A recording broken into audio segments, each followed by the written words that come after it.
ਸਤਿ ਸ਼੍ਰੀ ਅਕਾਲ ਜੀ। ਵਾਹਿਗੁਰੂ ਜੀ ਕਾ ਖਾਲਸਾ, ਵਾਹਿਗੁਰੂ ਜੀ ਕੀ ਫਤਿਹ। ਬੜੇ ਸਮੇਂ ਬਾਅਦ ਤੁਹਾਡੇ ਨਾਲ ਰੂਬਰੂ ਹੋ ਰਹੇ ਹਾਂ। ਰੂਬਰੂ ਵੀ ਇਸ ਕਰਕੇ ਹੋਣਾ ਬੜਾ ਜ਼ਰੂਰੀ ਆ। ਸਭ ਤੋਂ ਪਹਿਲਾਂ ਉਹਨਾਂ ਸਾਰੀਆਂ ਰੂਹਾਂ ਦਾ, ਸ਼ਖਸੀਅਤਾਂ ਦਾ, ਸਾਡੀਆਂ ਭੈਣਾਂ ਦਾ, ਮਾਵਾਂ ਦਾ, ਸਾਡੇ ਭਰਾਵਾਂ ਦਾ ਮੈਂ ਦਿਲੋਂ ਰਿਣੀ ਆ। ਦੇਣ ਨਹੀਂ ਦੇ ਸਕਦਾ ਜਿਨ੍ਹਾਂ ਨੇ ਮੈਨੂੰ ਇੰਨਾ ਪਿਆਰ ਦਿੱਤਾ, ਜਿਹੜੇ ਸੱਚ ਦੇ ਨਾਲ ਖੜੇ। ਤੇ ਮੈਂ ਸ਼ਬਦਾਂ 'ਚ ਬਿਆਨ ਨਹੀਂ ਕਰ ਸਕਦਾ।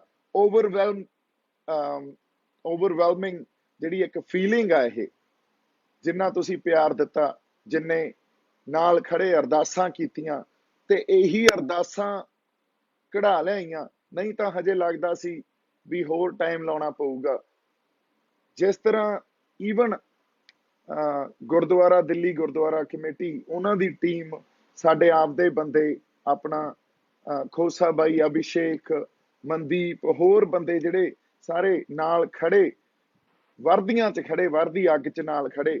ਲੀਗਲ ਹੈਲਪ ਚਾਹੇ ਹੋਵੇ, ਚਾਹੇ ਜੋ ਕੋਈ ਐਡਵਰਸ ਸਿਚੁਏਸ਼ਨ ਸੀ ਉਹਨਾਂ ਨੂੰ ਫੇਸ ਕੀਤਾ, ਤਾਂ ਉਹ ਬਾਕਮਾਲ ਸੀ। ਜਦੋਂ ਜ਼ਮਾਨਤ ਮਿਲੀ ਆ, ਪਹਿਲੀ ਜ਼ਮਾਨਤ ਮਿਲੀ, ਤੁਸੀਂ ਉਹ ਆਰਡਰ ਪੜ੍ਹਿਓ। ਆਉਣ ਵਾਲੇ ਸਮੇਂ ਤੱਕ ਐਗਜ਼ਾਮਪਲ ਦਿੱਤੇ ਜਾਣਗੇ ਉਸ ਆਰਡਰ ਦੇ, ਜਿੱਥੇ ਆਪਾਂ ਇਹ ਕਿਹਾ, ਝੂਲ ਦੇ ਨਿਸ਼ਾਨ ਰਹਿਣ ਪੰਥ ਮਹਾਰਾਜ ਦੇ, ਦੇਗ ਤੇਗ ਫਤਿਹ, ਪੰਥ ਕੀ ਜੀਤ, ਰਾਜ ਕਰੇਗਾ ਖਾਲਸਾ। ਇਹ ਸਾਰੀਆਂ ਗੱਲਾਂ ਉਹਦੇ 'ਚ ਲਿਖੀਆਂ ਗਈਆਂ ਵੀ ਇਹ ਕਿਸੇ ਵੀ ਤਰ੍ਹਾਂ ਦੀ ਕੋਈ ਭੜਕਾਹਟ ਨਹੀਂ ਆ। ਇਹ ਤਾਂ ਉਸ ਅਕਾਲ ਪੁਰਖ ਵਾਹਿਗੁਰੂ ਦੀ ਸਾਨੂੰ ਖੁੱਲ੍ਹ ਆ, ਸਾਨੂੰ ਸਾਡੀ ਰਿਲੀਜੀਅਸ ਫਰੀडम ਦੀ ਖੁੱਲ੍ਹ ਆ, ਤੇ ਇਸੇ ਕਨਸਟੀਟਿਊਸ਼ਨ ਦੇ ਦਾਇਰੇ 'ਚ ਰਹਿ ਕੇ ਅਸੀਂ ਇਹ ਸਾਰੀਆਂ ਗੱਲਾਂ ਕਰ ਸਕਦੇ ਹਾਂ। ਸੋ ਬੜੀ ਵੱਡੀ ਇੱਕ ਲੜਾਈ ਲੜੀ ਆ, ਜਿਹੜੀ ਲੀਗਲ ਫਰੰਟ ਤੇ ਵੀ ਲੜੀ, ਆਪਾਂ ਸੋਸ਼ਲ ਫਰੰਟ ਤੇ ਵੀ ਲੜੀ। ਇਸ ਕਰਕੇ ਉਹ ਸਾਰੀਆਂ ਸ਼ਖਸੀਅਤਾਂ ਦਾ ਮੈਂ ਬੜਾ ਦਿਲੋਂ ਰਿਣੀ ਆ। ਧੰਨਵਾਦ ਤਾਂ ਬੜਾ ਛੋਟਾ ਜਿਹਾ ਲਫ਼ਜ਼ ਹੋਊਗਾ। ਔਰ ਤੁਹਾਨੂੰ ਸਾਰਿਆਂ ਨੂੰ ਮਿਲਾਂਗੇ, ਮੇਰਾ ਬੜਾ ਜੀ ਕਰਦਾ ਸਭ ਨੂੰ ਜਾ ਜਾ ਕੇ ਮਿਲਾਂ। ਪਰ ਇਸ ਟਾਈਮ ਸਿਚੁਏਸ਼ਨ ਆ ਜਿਹੜੀ, ਉਹ ਸਿਚੁਏਸ਼ਨ ਪੈਂਡੇਮਿਕ ਜਾਂ ਕਹਿ ਲਓ ਮਹਾਮਾਰੀ ਚੱਲ ਰਹੀ ਆ। ਲੋਕ ਆਪਣੀਆਂ ਜ਼ਿੰਦਗੀਆਂ ਖੋ ਰਹੇ ਆ।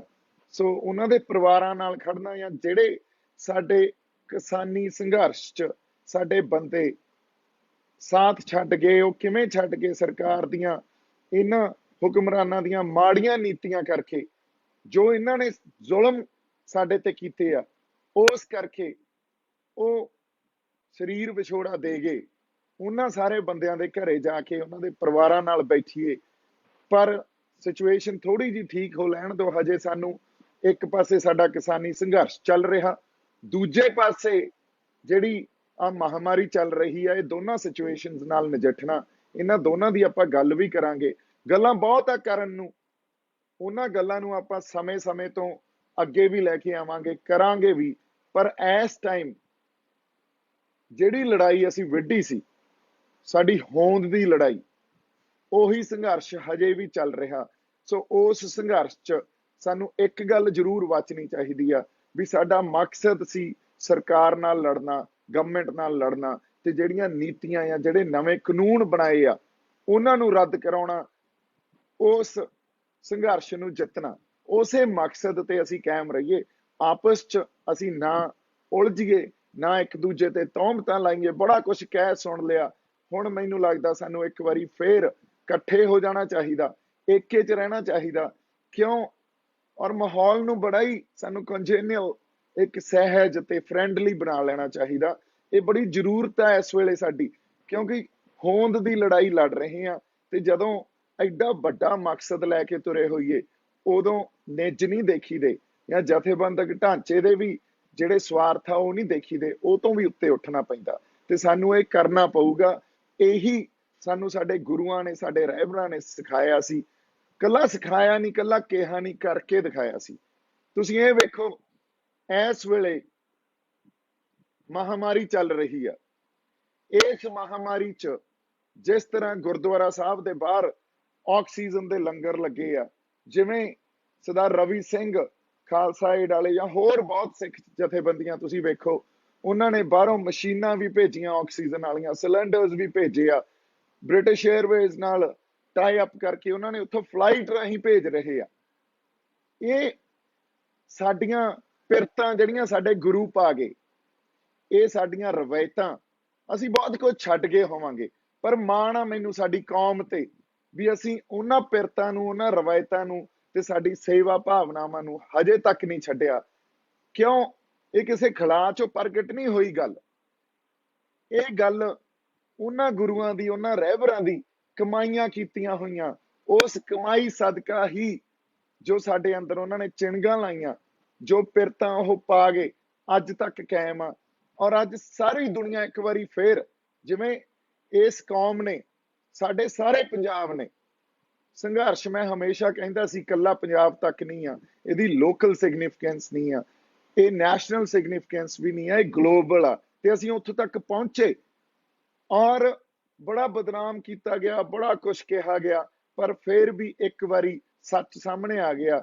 ਤੇ ਜੇ ਆਪਾਂ ਇਹ ਕਹੀਏ ਵੀ ਸਾਰੀ ਦੁਨੀਆ ਨੇ ਇਹ ਗੱਲ ਮੰਨੀ, ਔਰ ਅੱਜ ਵੀ ਇਸ ਮਹਾਮਾਰੀ 'ਚ ਇਹ ਗੱਲ ਮੰਨ ਰਹੀ ਆ ਵੀ ਜਿਹੜੀ ਸਿੱਖ ਕੌਮ ਆ, ਉਹਨਾਂ ਦਾ ਧਰਮ, ਉਹਨਾਂ ਦੀਆਂ ਰਵਾਇਤਾਂ, ਉਹਨਾਂ ਦਾ ਫਲਸਫਾ ਉਹ ਨਿਆਰੇ ਆ। ਇਹਨਾਂ ਤੋਂ ਸਿੱਖੋ। ਬਹੁਤ ਲੋਕ ਜਿਹੜੇ ਬਾਹਰਲੀਆਂ ਸਟੇਟਾਂ ਦੇ, ਅਮਰੀਕਾ 'ਚ, ਕੈਨੇਡਾ 'ਚ, ਉਹਨਾਂ ਦੇ ਗਵਰਨਰਸ ਆ, ਉਹ ਵੀ ਇਹ ਗੱਲ ਕਹਿ ਰਹੇ ਆ ਵੀ ਇਸ ਕਮਿਊਨਿਟੀ ਤੋਂ ਸਿੱਖੋ। ਕਿਉਂ? ਕਿਉਂਕਿ ਜਰਮਾਨੇ ਦੀ ਭਖਿਆ ਤੇ ਗਰੀਬਾਂ ਦੀ ਰੱਖਿਆ। ਕਿਉਂ? ਕਿਉਂਕਿ ਨਿਰਭਉ ਤੇ ਨਿਰਵੈਰ।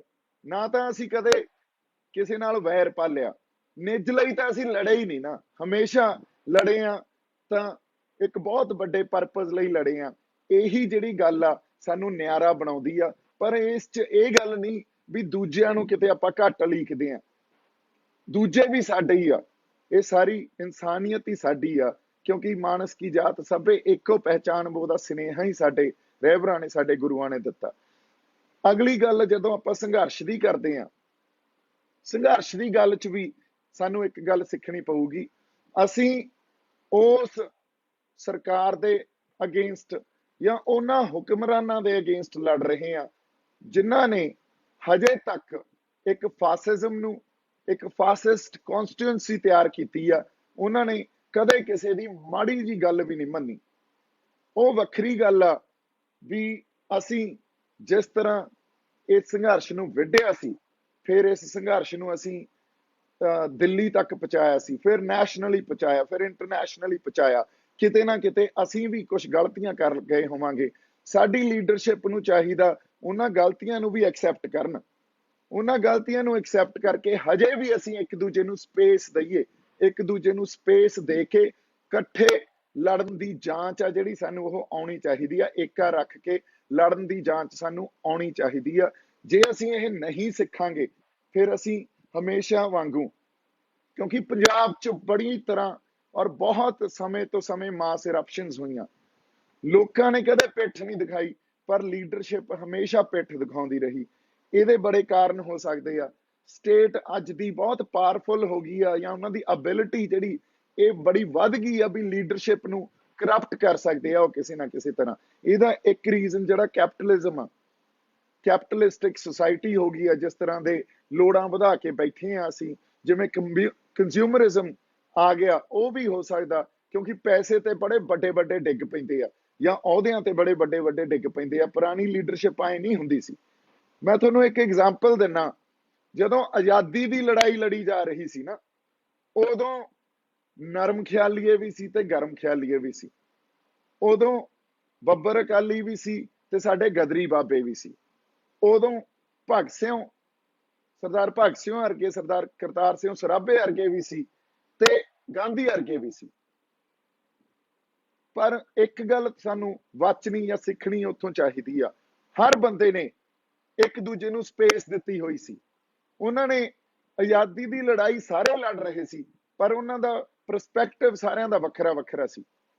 ਜੇ ਤੁਸੀਂ ਦੇਖੋ, ਮੈਂ ਇੱਕ ਛੋਟੀ ਜਿਹੀ ਐਗਜ਼ਾਮਪਲ ਹੋਰ ਦਿੰਨਾ, ਜਦੋਂ ਮਹਾਤਮਾ ਗਾਂਧੀ ਆਜ਼ਾਦੀ ਦੀ ਲੜਾਈ ਲੜ ਰਹੇ ਸੀ, ਉਹਨਾਂ ਨੂੰ ਆਏ ਸੀ ਵੀ ਅੰਗਰੇਜ਼ਾਂ ਨੂੰ ਇਸ ਧਰਤੀ ਤੋਂ ਜਿੰਨਾ ਛੇਤੀ ਹੋ ਜੇ ਕੱਢਿਆ ਜਾਵੇ। ਔਰ ਉਵੇਂ ਹੀ ਜਦੋਂ ਸਦਾ ਭਗਤ ਸਿੰਘ ਹੋਰੇ ਲੜ ਰਹੇ ਸੀ, ਉਹਨਾਂ ਦਾ ਪਰਸਪੈਕਟਿਵ ਉਦੋਂ ਥੋੜਾ ਜਿਹਾ ਵੱਡਾ ਸੀ। ਉਹਨਾਂ ਦਾ ਪਰਸਪੈਕਟਿਵ ਇਹ ਸੀ ਵੀ ਅਸੀਂ ਇਕੱਲੇ ਅੰਗਰੇਜ਼ਾਂ ਨੂੰ ਨਹੀਂ ਕੱਢਣਾ, ਪਰ ਇੱਥੇ ਜਿਹੜਾ ਪੋਲੀਟੀਕਲ ਸਟਰਕਚਰ ਆ, ਪੋਲੀਟੀਕਲ ਸਿਸਟਮ ਆ, ਕਿਉਂਕਿ ਅਲੀਟ ਬੈਠਿਆ ਹੋਇਆ, ਅਸੀਂ ਉਹਨਾਂ ਨੂੰ ਵੀ इस पोलिटिकल स्ट्रक्चर का भी फेर बदल करना, इनू कंप्लीटली चेंज करना, ताकि इस अलीट नू इस पोलिटिकल स्ट्रक्चर चों कढ़िया जा सके। हालांकि जदों आज़ादी मिली उदों अलीट नू तां नहीं कढ़िया गया, ब्रिटिश या गोरे अलीट चले गए, साडे वाले अलीटां ने कुर्सियां सांभ लियां।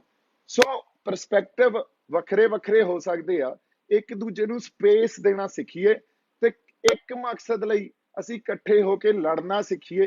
एवें ही बिना स्पेस दिते तौहमतां लाउणियां भी फलाना तां सरकार दा बंदा, फलाना बीजेपी दा बंदा, या फलाना अकालियां दा बंदा, या कांग्रेस दा बंदा, इन्हां गल्लां च कोई दम नहीं। असीं कदे भी फिर ਜਿਹੜਾ मकसद लैके तुरे आ उस मकसद या उस मंतव ਨੂੰ ਅਚੀਵ नहीं कर सकांगे ਤੇ मात खा जाएंगे। ਹੁਣ ਸਾਡਾ ਅੰਦੋਲਨ ਅਸੀਂ ਕਹਿੰਦੇ ਆ ਹੋਂਦ ਦੀ ਲੜਾਈ ਲੜ ਰਹੇ ਆ, ਔਰ ਹੋਂਦ ਦੀ ਲੜਾਈ ਉਸ ਵਹਿਣ ਦੇ ਉਲਟ ਲੜ ਰਹੇ ਆ ਅਸੀਂ, ਜਿਹੜਾ ਵਹਿਣ ਕੱਲਾ ਇਸ ਦੇਸ਼ 'ਚ ਨਹੀਂ ਚੱਲਦਾ, ਉਹ ਦੁਨੀਆ ਦਾ ਵਹਿਣ ਬਣਿਆ ਹੋਇਆ। ਕੈਪੀਟਲਿਜ਼ਮ ਜਿਹੜੀ ਨਵੀਂ ਪਾਲਿਸੀ ਜਾਂ ਨਵੇਂ ਕਾਨੂੰਨ ਆਏ ਆ ਉਹ ਕੈਪੀਟਲਿਜ਼ਮ ਤੇ ਹੀ ਆਧਾਰਿਤ ਆ। ਤੇ ਜੇ ਅਸੀਂ ਇਸ ਪਰਸਪੈਕਟਿਵ ਨੂੰ ਥੋੜਾ ਜਿਹਾ ਵੱਡਾ ਕਰਾਂਗੇ, ਅਸੀਂ ਇਹ ਵੈਸਟ 'ਚ ਦੇਖਿਆ, ਦੁਨੀਆ 'ਚ ਦੇਖਿਆ ਵੀ ਜਿੱਥੇ ਜਿੱਥੇ ਕੈਪੀਟਲਿਜ਼ਮ ਗਿਆ, ਜਿੱਥੇ ਜਿੱਥੇ ਗਿਆ, ਜੇ ਉਹਦੇ ਤੇ ਲਗਾਮ ਨਾ ਪਾਈ ਗਈ ਜਾਂ ਉਹਦੇ ਤੇ ਚੈਕਸ ਐਂਡ ਬੈਲੈਂਸਿਸ ਨਾ ਰੱਖੇ ਗਏ, ਉੱਥੇ ਉੱਥੇ ਉਹਨਾਂ ਧਰਤੀਆਂ ਤੇ ਉਹਨਾਂ ਦੇਸ਼ਾਂ 'ਚ ਉਹ ਇੰਸਟੀਟਿਊਸ਼ਨਸ ਹੀ ਖਤਮ ਕਰ ਦਿੰਦਾ। ਫੈਮਿਲੀ ਇੰਸਟੀਟਿਊਸ਼ਨਸ ਖਤਮ ਕਰ ਦਿੰਦਾ, ਇਹ ਆਪਾਂ ਵੈਸਟ 'ਚ ਦੇਖ ਲਿਆ। ਰਿਲੀਜੀਅਸ ਇੰਸਟੀਟਿਊਸ਼ਨਸ ਖਤਮ ਕਰ ਦਿੰਦਾ, फिर कल्चरल इंस्टीट्यूशनस खत्म कर दिंदा।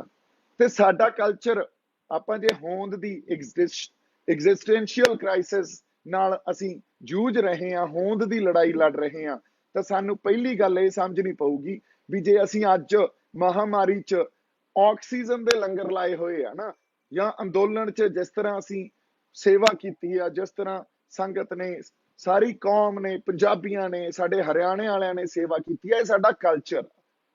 ਅਸੀਂ ਇਸ ਕਲਚਰ ਨੂੰ, ਇਹ ਸਾਰੇ ਸਾਡੀਆਂ ਰਵਾਇਤਾਂ ਨੂੰ ਹੀ ਗਵਾਲ ਗਏ, ਇਹ ਤਾਂ ਮਨਜ਼ੂਰ ਨਹੀਂ ਹੈ ਨਾ।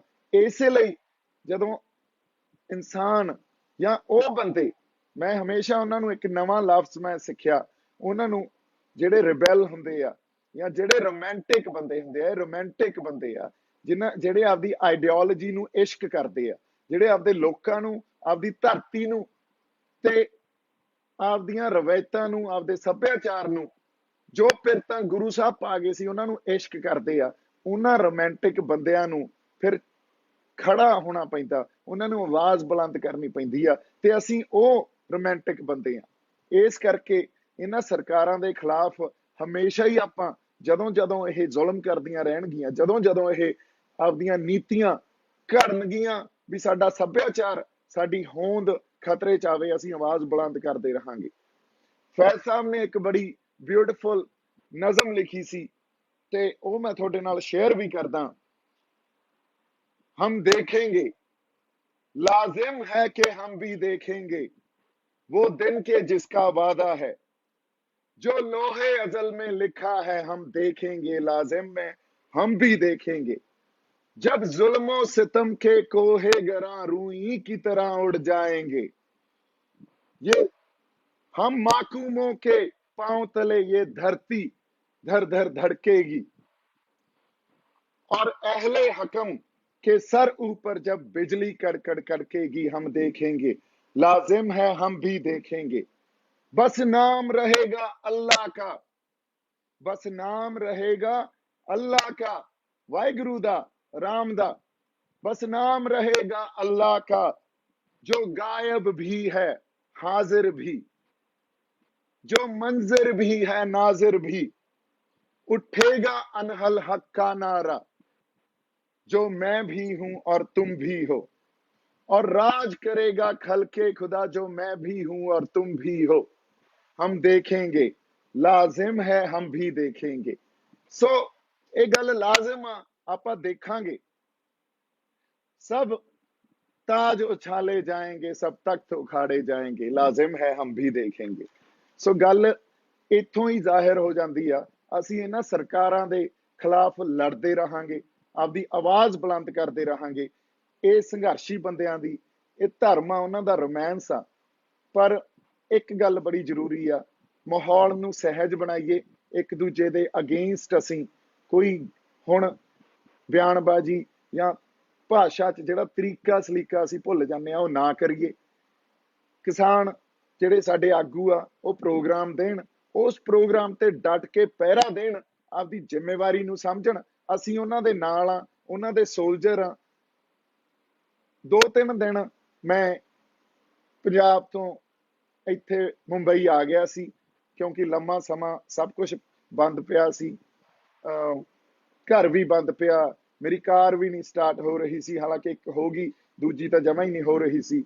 ਫਿਰ ਆਲਮ ਇਹ ਆ ਵੀ ਇੱਥੇ ਜਿਹਨੂੰ ਵੀ ਫੋਨ ਕਰਦਾ ਉਹ ਹੈਲੋ ਸੁਣ ਕੇ ਜਾਂ ਮੇਰੀ ਆਵਾਜ਼ ਪਛਾਣ ਕੇ ਹੀ ਕੱਟ ਦਿੰਦਾ। ਕਿੱਡਾ ਵੱਡਾ ਤੇ ਸਟਰੋਂਗ ਨੈਰੇਟਿਵ ਚਲਾਇਆ ਗਿਆ ਜਿਹੜਾ ਮੇਰੇ ਖਿਲਾਫ ਇਹਨਾਂ ਨੇ ਚਲਾਇਆ। ਪਰ ਕੋਈ ਨਹੀਂ, ਇਹਨਾਂ ਸਾਰੀਆਂ ਗੱਲਾਂ ਨਾਲ ਜੂਝਿਆ ਜਾਊਗਾ ਜਦੋਂ ਤੱਕ ਤੁਸੀਂ ਬੈਠੇ ਹੋ।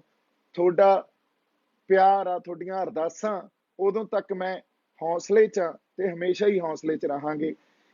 ਸਾਡੀ ਜਿਹੜੀ ਇੱਕ ਰਵਾਇਤ ਆ ਜਾਂ ਪਿਰਤਾਂ ਜਿਹੜੀਆਂ ਗੁਰੂ ਸਾਹਿਬਾਂ ਨੇ ਪਾਈਆਂ ਹੋਈਆਂ, ਉਹਨਾਂ ਨੂੰ ਅਸੀਂ ਆਪਦੇ ਅੰਦਰ ਜਿਉਂਦੇ ਰੱਖੀਏ। ਉਸ ਗੱਲ ਨੂੰ, ਉਹਨਾਂ ਫਲਸਫਿਆਂ ਨੂੰ ਅਸੀਂ ਕਦੇ ਨਾ ਭੁੱਲੀਏ। ਗੁਰੂ ਸਾਹਿਬ ਦੀ ਯਾਦ ਆਪਦੇ ਅੰਦਰ ਜਿਉਂਦੇ ਰੱਖੀਏ, ਕਿਉਂਕਿ ਉਹੀ ਸਾਨੂੰ ਤਾਕਤ ਦਿੰਦੀ ਆ, ਉਹੀ ਸਾਨੂੰ ਇੱਕ ਚੰਗਾ ਇਨਸਾਨ ਬਣਾਉਂਦੀ ਆ।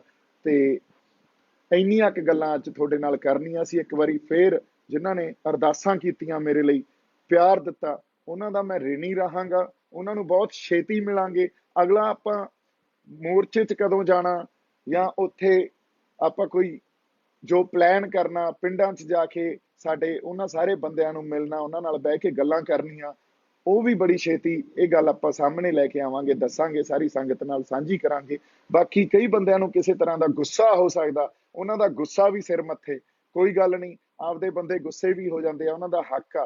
ਹੌਲੀ ਹੌਲੀ ਉਹਨਾਂ ਨੂੰ ਵੀ ਆਪਾਂ ਪਿਆਰ ਨਾਲ ਮਨਾ ਲਾਂਗੇ। ਬੜੀ ਤਰ੍ਹਾਂ ਦੀਆਂ ਗਲਤ ਫਹਿਮੀਆਂ ਹੋ ਸਕਦੀਆਂ, ਬੜੇ ਲੋਕਾਂ ਨੂੰ ਹੋਈਆਂ, ਹੁਣ ਉਹ ਵੀ ਸਮੇਂ ਨਾਲ ਦੂਰ ਹੋ ਜਾਣਗੀਆਂ। ਹੋਰ ਕੋਈ ਹੱਲ ਨਹੀਂ ਹੁੰਦਾ। ਕਈ ਵਾਰੀ ਉਹ ਮਨ 'ਚ ਬਸ ਬਿਨਾਂ ਕਿਸੇ ਗੱਲ ਤੋਂ ਗੱਲ ਲੈ ਕੇ ਬਹਿ ਜਾਂਦੇ ਆ, ਉਹਦਾ ਆਧਾਰ ਕੁਛ ਨਹੀਂ ਹੁੰਦਾ। ਸੋ ਬੜੀਆਂ ਇਹੋ ਜਿਹੀਆਂ ਗੱਲਾਂ ਵੀ ਮੈਨੂੰ ਲੱਗਦਾ ਸਾਹਮਣੇ ਆਉਣਗੀਆਂ। ਕੋਈ ਨਹੀਂ, ਇਹ ਹਮੇਸ਼ਾ ਹੀ ਰੀਤ ਬਣੀ ਆਈ ਆ ਵੀ ਇੱਕੋ ਵਾਰੀ ਗੱਲ ਨਹੀਂ ਸਮਝ ਆਉਂਦੀ ਹੁੰਦੀ, ਹੌਲੀ ਹੌਲੀ ਸਮੇਂ ਨਾਲ ਸਾਨੂੰ ਗੱਲਾਂ ਸਮਝ ਆਉਂਦੀਆਂ। ਸੋ ਸਮਾਂ ਬੜਾ ਬਲਵਾਨ ਆ, ਬੜੇ ਤਰ੍ਹਾਂ ਦੇ ਜਵਾਬ ਦੇ ਦੂਗਾ। ਇੰਨੀਆਂ ਕੁ ਗੱਲਾਂ ਤੁਹਾਡੇ ਨਾਲ ਕਰਨੀਆਂ ਸੀ। ਮੇਰੇ ਵੱਲੋਂ ਹਮੇਸ਼ਾ ਬਹੁਤ ਸਾਰਾ ਪਿਆਰ ਤੇ ਸਤਿਕਾਰ। ਜਿਉਂਦੇ ਵਸਦੇ ਰਹੋ। ਰਿਣੀ ਰਹਾਂਗਾ ਉਹਨਾਂ ਰੂਹਾਂ ਦਾ, ਉਹਨਾਂ ਸ਼ਖਸੀਅਤਾਂ ਦਾ ਜਿਨ੍ਹਾਂ ਨੇ ਪਿਆਰ ਦਿੱਤਾ, ਜਿਨ੍ਹਾਂ ਨੇ ਅਰਦਾਸਾਂ ਕੀਤੀਆਂ ਮੇਰੇ ਲਈ, ਸਾਡੀਆਂ ਭੈਣਾਂ ਤੇ ਸਾਡੀਆਂ ਮਾਵਾਂ ਦਾ, ਜਿਨ੍ਹਾਂ ਨੇ ਪਾਠ ਸੁੱਖੇ। ਮੈਂ ਹਮੇਸ਼ਾ ਕਹਿਣਾ ਵੀ ਇਹਨਾਂ ਬੰਦਿਆਂ ਦੀ ਦੇਣ ਨਹੀਂ ਦਿੱਤਾ ਜਾ ਸਕਦਾ। ਜੇ ਤੁਸੀਂ ਹੋ ਤਾਂ ਹੌਸਲਾ ਸਾਡੇ 'ਚ ਤੇ ਉਹਨਾਂ ਗੁਰੂ ਸਾਹਿਬਾਂ ਦੇ ਫਲਸਫਿਆਂ ਤੇ ਚੱਲਣ ਦੀ ਹਿੰਮਤ ਆਉਂਦੀ ਆ। ਇਸੇ ਲਈ ਇੱਕ ਹੋਰ ਗੱਲ ਮੈਂ ਜਿਹੜੀ ਸਾਰਿਆਂ ਨਾਲ ਇਹ ਕਰਨੀ ਸੀ ਵੀ ਬਹੁਤ ਛੇਤੀ ਸਾਰਿਆਂ ਨੂੰ ਮਿਲਾਂਗੇ। ਮੈਂ ਹੋਰ 2-3 ਦਿਨਾਂ 'ਚ ਵਾਪਸ ਪੰਜਾਬ ਜਾਣਾ। ਹਜੇ ਕੇਸ ਵੀ ਚੱਲ ਰਹੇ ਆ 2, ਉਹਨਾਂ ਕੇਸਾਂ ਨੂੰ ਵੀ ਆਪਾਂ ਹੈਂਡਲ ਕਰਾਂਗੇ। ਬਾਕੀ ਵੀ ਕਿਸੇ ਸਾਡੇ ਬੰਦੇ ਨਾਲ ਜੇ ਪੁਲਿਸ ਧੱਕਾ ਕਰਦੀ ਆ ਜਾਂ ਕੇਸ ਪੈਂਦੇ ਆ, ਉਹਨਾਂ ਦੀ ਪੈਰਵਾਈ ਵੀ ਕਰਾਂਗੇ। ਸੋ ਜੇ ਕੋਈ ਹੋਰ ਗੱਲਬਾਤ ਕਰਨੀ ਹੋਵੇ ਮੈਨੂੰ ਜਦੋਂ ਪਲੀਜ਼ ਮੈਸੇਜ ਕਰ ਸਕਦੇ ਹੋ। I'm always here and let's be together. That's how we should be now, because we are fighting literally a war against the government. A war in a sense that the way this policy making and the way new policy they have introduced. When I said policy, means 3 farm laws. We have to protest. We started protesting against it, and it actually is our existential crisis. Hond di ladai hai. So let's be together. Let's stay together. It's okay if sometimes our ideologies don't match, but let's give space to each other. That's how it should be. Lots of respect, love to all of you. ਜਿਉਂਦੇ ਵਾਸਤੇ ਰਹੋ। ਸਤਿ ਸ਼੍ਰੀ ਅਕਾਲ ਜੀ। ਵਾਹਿਗੁਰੂ ਜੀ ਕਾ ਖਾਲਸਾ, ਵਾਹਿਗੁਰੂ ਜੀ ਕੀ ਫਤਿਹ।